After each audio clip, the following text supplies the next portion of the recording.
Russell Brand's image is in deeper jeopardy as he is facing charges stemming from multiple and sexual allegations. On April 4th, the Metropolitan Police announced that actor and comedian Russell Brand had been charged with 1 count of rape, 1 count of indecent assault, 1 count of oral rape, and 2 counts of sexual assault.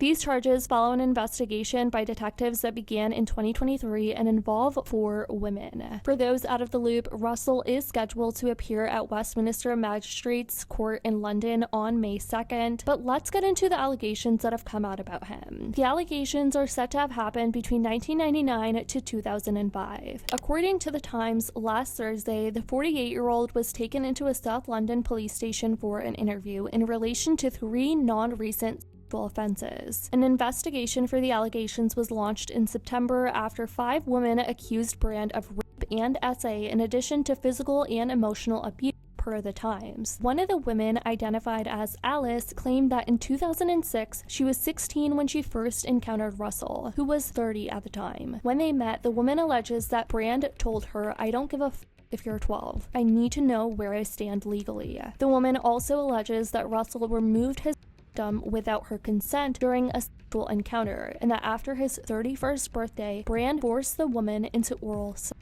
"It was just choking me and I couldn't breathe, and I was pushing him away and he wasn't backing off at all. I ended up having to punch him really hard in the stomach to get him off. I was crying and he said, 'Oh, I only wanted to see your mascara run anyway.'" Before the allegations were made public through the investigation, Russell addressed them in a video posted to social media on September of 2023, as some of you may remember, where he denied the claims. He also mentioned the timeline of the allegations, saying that all the relationships he had in the past were 100% consensual, and he tried refuting the claims, saying they were a coordinated attack. Now, Russell has come forward to address the new charges filed against him by British authorities just 2 days ago, and he acknowledged that he struggled with being a sex addict in his younger years, but still he's firmly denying the offense allegations he is currently facing. Hello. Firstly, thank you for these incredible and overwhelming messages of support. We're very fortunate in a way to live in a time where there's so little trust in the British government. We're very fortunate, I suppose, that this is happening at a time where we know that the law has become a kind of weapon to be used against people, institutions, and sometimes entire nations that will not accept and tolerate levels of corruption that are unprecedented. I'm speaking particularly to those of you that are watching this in the UK. How do you feel about your legal system right now? How do you feel about some of the high-profile cases that are not being pursued and prosecuted? How do you feel that the Southport murders were handled? How do you feel about the government of Keir Starmer? Now, that's just sort of general context. Me, I've always told you guys, when I was young and single, before I had my wife and family, we're just out of shot over there, my beautiful children, I was a fool, man. I was a fool before I lived in the light of the Lord. I was a drug addict, a sex addict, and an imbecile. But what I never was a rapist. I've never engaged in non-consensual activity. I pray that you can see that by looking in my eyes.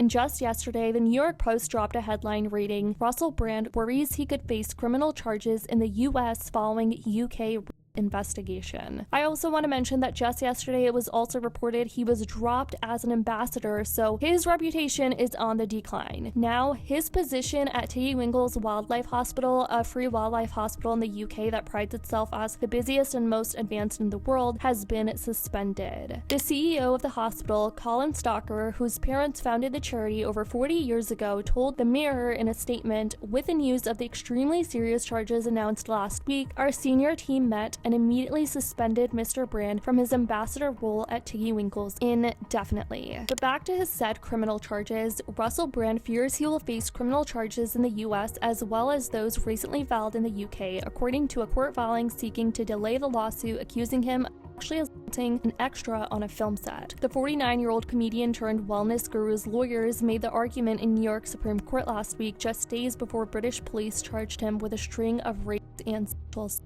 His lawyers were seeking to delay the civil suit, which was filed against him in 2023 by a woman who identified as Jane Doe, amid concerns it could overlap with the ongoing criminal probe in the UK, according to the court documents. The fact that Mr. Brand is already facing a criminal investigation in the UK, coupled with highly publicized allegations that have been made both by this plaintiff and others that Mr. Brand committed similar assaults in the United States is more than sufficient to support a reasonable belief that he could face prosecution here, his attorneys wrote in the April 1 filing. His U.S. lawyers argued that the Get Him to the Greek Star didn't want to say anything that could potentially incriminate him in the British proceedings. Brand hasn't been charged over the allegations tied to the lawsuit, which accuses him of the extra on the set of Arthur in 2010, while a crew member allegedly guarded the door from outside. The New York judge ended up denying Brand's push to delay the civil suit. Again, according to a statement from the Metropolitan Police on Friday, Russell is scheduled to address the charges at Westminster Magistrates Court on May 2nd, so it's not too far away from now. We'll see what ends up happening. Now, for the third time, Russell has come out with another video on his YouTube channel. He uploaded a video just yesterday titled, "I'm Facing Prison. Here's the Truth About What's Going On in the UK." He says, "I don't believe in the statute of limitations. I believe that if somebody is guilty of doing something, no matter how long ago it was, justice must be served. That is why I can confidently say that I am innocent in regards to the allegations made against me." In those giddy and hedonistic days, those ludicrous dark days, those days where I was part of a culture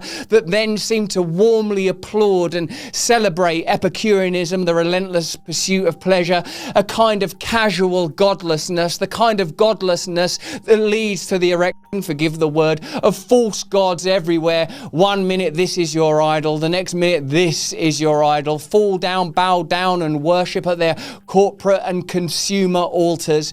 When I was in that world, I must have been captured by a kind of darkness. But remember, for 22 and a half years I've been alcohol free, and I have a pretty good memory of accounts, and I also know that I am a person that very much respects the idea of consent, and also I do respect the rights of the complainants to total anonymity and total privacy. I have complete respect for the system of justice and will be fully cooperative, knowing in my heart I'm completely innocent of these allegations. And by the way, I don't believe in that statute of limitations stuff. I think if someone committed a crime 20 years ago, 30 years ago, if a crime was committed, the person should be held accountable. Justice, I believe in justice. I believe in integrity. I believe in truth. Why? Because I believe in God. I believe that we're here to love one another, whilst I might be a broken man and a sinner.